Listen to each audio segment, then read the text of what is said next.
everyone. I'm Charlie Danis of Capital Athletics. Welcome into the Capital Men's Basketball Podcast here on athletics.capital.edu. Joining me now, the head coach of the Capital Men's Basketball Program, Andy Winters. Well, Coach, 2-2 the last 2 weeks. You get wins over Muskingum and Wilmington, a couple tough losses to Ohio Northern and Mount Union.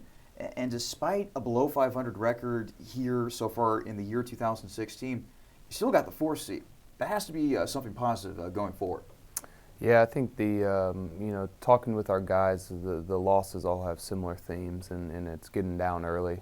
Defensively, allowing runs to happen, and scoring without having consecutive stops, and I think we're figuring it out slowly what exactly we need to do to turn a couple of these losses into wins. Well, it seems like you figured it out on the offensive side of the ball. Last 4 games, 88 points per game, shooting 55.4% from the field, and also a good 40.9% from three-point range as well. What's been behind this sudden outburst on offense? I think having Mark Minch and Mike Green help, obviously, but guys are figuring out what are great shots in our offense, and we talk constantly about getting great touches, whether it's for Mike or Mark, and playing off those two guys, and they're not going to shoot every time they draw defense and kick to open shooters, and guys like Curtis and Will and Shrek and Gavin have hit big shots. So I think slowly we're getting there offensively. We just got to get the defense to end up. You talked about Mark Minch, named OAC Player of the Week. Recently overtook the #1 spot for leading scorer within the conference. He just keeps on humming along, doesn't he? Yeah, I mean he's when he's hitting outside shots, he's very dangerous, and it's nice that we have guys on our team that get him the ball in positions to be successful, and also keep the defense spread. So I know he gives those guys a lot of credit for why he's scoring so much. We have seen guys like Joey Weingartner and Gavin Wildermuth come off the bench. They've got more playing time, and it seems like they're getting more and more comfortable out there on the floor. What do you think of the young guys?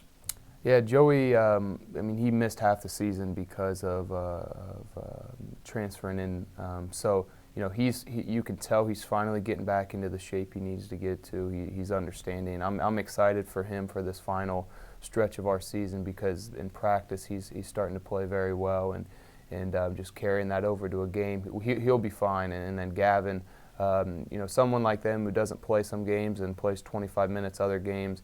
Obviously, we're trying to find out what we're doing consistently, with our wings, but give credit to him that he's always ready to go. We're talking with head coach Andy Winters here on the Capital Men's Basketball Podcast, athletics.capital.edu. We've also seen a little bit more of Tyrell Jackson. I remember last year Tyrell was a pretty good player when it came to shooting threes, a threat on the perimeter. What do you think of his play? Yeah, Tyrell, he's one of those guys that we've talked about, that he's a junior now, and his inconsistency can't be of a freshman, and he knows that and he understands that, and he's coming every day with a positive attitude to practice, and he's getting better every day. Next 2 weeks, it doesn't get any easier, Coach. A road game at Marietta on the 3rd, home game against John Carroll on the 6th, followed by road games at Muskingum, and then the home game against the rival good old Otterbein. Let's start with that Marietta matchup. You gave Marietta all that you can handle. Again, I'm sensing this theme of giving the top teams in the OAC all that they can handle. Marietta's still a tough opponent. Right, yeah. They're 9-0 at home, and they have it rolling. They're 1 game back in the conference for first place against the undefeated John Carroll team. Give credit when it's due. They're a very good team. They're very deep, 1 through 9, 10 guys that they can play and make a difference. So, we just have to be solid defensively and really make everything tough for them. What about John Carroll? They haven't lost a game in conference. They have been one of the top teams not only in the OAC but in the entire country. Yeah, it's for our conference recognition, having 2 top 10 teams is outstanding, and Mount was obviously in there in the beginning. So. A very good conference top to bottom, and John Carroll's doing a great job leading it. Before we let you go, Coach, it is Super Bowl week. Our random question of the week is kind of a 3-pronger, so let's stay with me here for just a second. Your pick for Super Bowl 50 this year? It's hard. It's a good matchup. Yeah, it's hard to go against Peyton. I think he'll get it and then get out of there and retire for good. So. Your favorite Super Bowl moment? Oh, this is going to be in the future, the Browns winning the 2017 Super Bowl. Dream on, lover boy. That's all I have to say about that. And finally, your favorite Super Bowl commercial. There've been a lot of good ones over the years. Yeah, there's been some good ones. I'm usually getting a snack during the commercials, so I can't remember. Oh, not even like the games are the important part. Okay. I got you. Well, Coach, thanks so much for joining us. Thanks.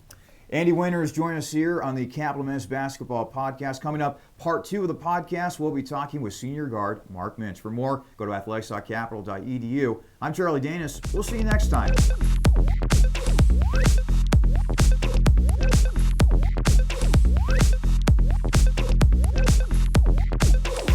Hello, everyone. I'm Charlie Danis of Capital Athletics. Welcome into the Capital Men's Basketball Podcast here on athletics.capital.edu. I'm joined by the senior guard, Mark Minch. Mark, thanks so much for joining us. Thanks for having me. So, Mark, let's go way back in the time machine. How were you introduced to the game of basketball? Well, being the little brother and watching my big brother play basketball, I started playing when I was in first grade, and just ever since I saw him, I looked up to him, and I just wanted to do what he did. So clearly, older brother was a mentor. Were there any players or teams that you looked up to when you were a kid? Me and my mom every night would watch the Lakers and watch Kobe play, even if it was till 2 in the morning watching the playoff games, considering they're 3 hours behind. So Shaq, Kobe, the Zen Master. Yeah, all day, just watching Kobe. Besides Kobe and Shaq, were there any other players that you liked on that Lakers squad? Derek Fisher, I loved him. Now the head coach of the New York Knicks. Yeah. Those were some really good teams out in L.A. As for your prep moments, you're originally from Cincinnati. What were some of your favorite prep moments? Playing AAU, I had a great AAU team, Ohio Purple, and we had a lot of everyone on that team either went D1 in football or basketball, and we won nationals twice growing up, and just very competitive team with the best players in Cincinnati. So growing up with the best players helped me tremendously. What were some of the notable players on that squad? Shane B. Hannon, he played for Louisville the year they won, and then Adolphus Washington, he's playing football at Ohio State now, and then Too Tall, Dwayne Stanford, he's playing football at Oregon, and then some other guys went D1, Josh Lemons. So you play with a national champion in college basketball and a future possibly first-round draft pick in the NFL. Yeah. Wow, that's simply amazing. And I grew up with him all the years up playing at AU. So. As for high school, did you make any deep playoff runs? Yeah, my junior year we had a solid senior class, and then me and Alante Foster were the juniors, and we just had a solid team. We were undefeated the entire season until the last game. We lost to Middletown against Giovanni, and that was the only game we lost. Then we ended up making it to the semi-regionals, lost that game versus Westerville South.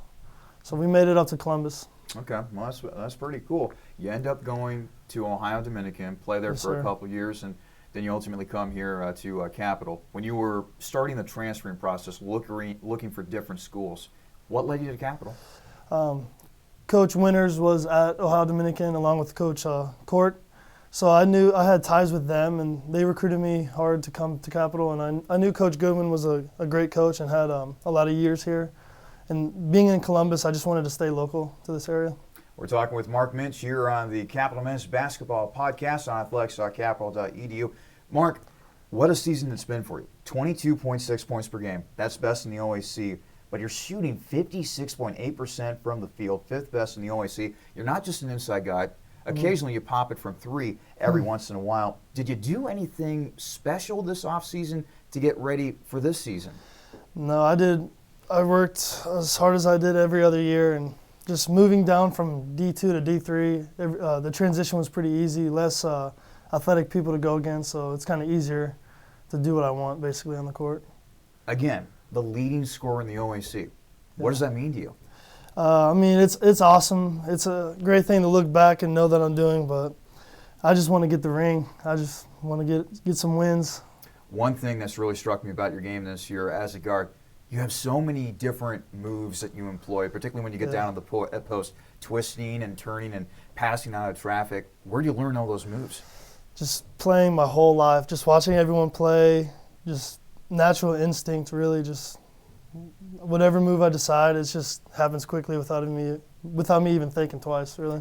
The year 2016 has been a little bit rough for the team, 3-6 so far in the new year. But you still got the number 4 seed potentially in the OAC standings. You're 4th in the conference standings. That has to feel good, right? Yeah. With a few losses, there's 3 powerhouse teams in the conference right now. We're right behind them, and we've only lost by a few points to each of those teams. So we're the sleeper team in the OAC for sure. You're a senior, so is Michael Green. Green has, I think, done an admirable job of leading what is supposedly a really young team. What does Michael Green mean to Capital? He's so important both as a leader and as a just in the game scorer. We depend on him to make big plays when no one else can. Mike will hit the big 3 and keep us together. So he's doing a great job. You and Green are seniors, but this is mostly a young team. You and I were talking before this interview even started about how all these young guys have bright futures here at Capital, and if Capital can build upon recruiting class after recruiting class, we might have something here in Bexley in the next few years. What do you think of Capital's future? I think it's very bright. The nucleus of freshmen that we have now, they all love the game. They work hard, and we're teaching them how to work hard on a day-to-day basis and understand the business aspect of basketball and just trying hard every day and doing the right things and holding yourself accountable. That's the big things we need to teach the freshmen. What are some of the players that people at Capital should really look out for in these next couple of years? Austin Schreck, he's a tough guy. I love his game. He's consistent. He's just the toughest guy on the team. I like his game. All the freshmen, really. Will has a great offensive mindset. He has a great future as well. This is going to be your only season here at Capital. What do you ultimately take away during your time here at Capital? I know you got a lot of games left, but just a chance to step back and reminisce a little bit here. Yeah, I mean, I'm embracing every moment, really. It's sad to know that it's winding down, and I'm just trying to live every day to the fullest that I can. All right, before we let you go, Mark, we always have a random question of the week. Okay. It's Super Bowl week. Right. The big game is right around the corner, and this is kind of a 3-pronged question, so stay with me for just a second. Name me your favorite Super Bowl moment, your favorite Super Bowl commercial, and I guess you could say your favorite Super Bowl team. Well, I guess this is where I get exposed as not being the biggest football guy. I'm a big Peyton Manning fan because my dad always watched him with the Colts. So I'm rooting for him to win. And then I couldn't even name a commercial, honestly. Really? Yeah, I mean, I really don't watch that much football. I'm not the biggest football guy. Okay, so you're going with the Broncos, by the way. Yeah, the going with the Panthers in Broncos. Super Bowl 50. Yep. Okay. Well, Mark, thank you so much for joining us. Mark Minch, join us here on the Capital Men's Basketball Podcast. For more, go to athletics.capital.edu. I'm Charlie Danis. We'll see you next time.